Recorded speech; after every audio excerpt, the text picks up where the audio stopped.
கர்த்தருடைய நாமம் மகிமைப்படுவதாக. நான் உங்கள் சகோதரி மெஸ்ஸி என்ன வாக்கியம். கர்த்தர் இன்றைக்கு நமக்கு தருகிற வசனம் யோவான் 14:12.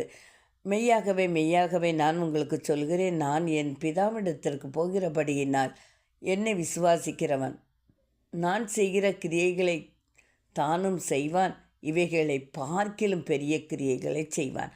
ஆமாங்க, இயேசுசாமி அவர் பூமியில் சஞ்சரித்த போது நிறைய அற்புதங்களை செய்தார் இல்லையா? குருடர்களுக்கு பார்வையடைய செய்தார், செவிடர்கள் காது கேட்கும்படியாக கிருபை பாராட்டினார். இப்படி நிறைய காரியங்களை செய்தார்.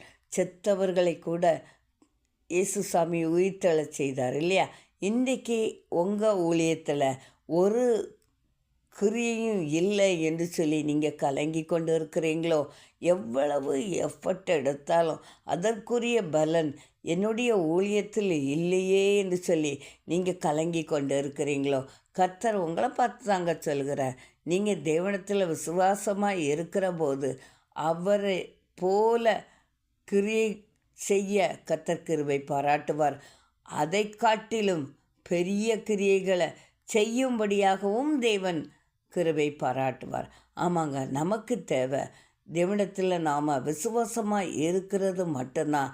ரொம்ப சோர்ந்துட்டீங்களோ? ஊழியத்தில் ஒரு நன்மையும் இல்லை, ஒரு நல்ல கிரியையும் இல்லை, ஒரு அற்புதமும் இல்லை என்று சொல்லி கலங்கி கொண்டு இருக்கிறீங்களோ? இல்லைங்க, நீங்கள் தேவனிடத்தில் விசுவாசமாக இருங்க. அவரை போல கிரியை செய்ய கர்த்தர் கிருபை பாராட்டுவார். அதிலும் பெரிய கிரியைகளை செய்ய கர்த்தர் கிருபை பாராட்டுவார். உங்களுக்கு தேவை தேவனிடத்தில் விசுவாசம் மட்டுமே. இன்றைக்கி தேவனிடத்தில் விசுவாசமாக இருங்க. அநேக அற்புதங்களை உங்கள் மூலமாக கர்த்தர் செய்வார். கர்த்தர் தம் இந்த வார்த்தை ஆசீர்வதிப்பாராக. ஆமீன்.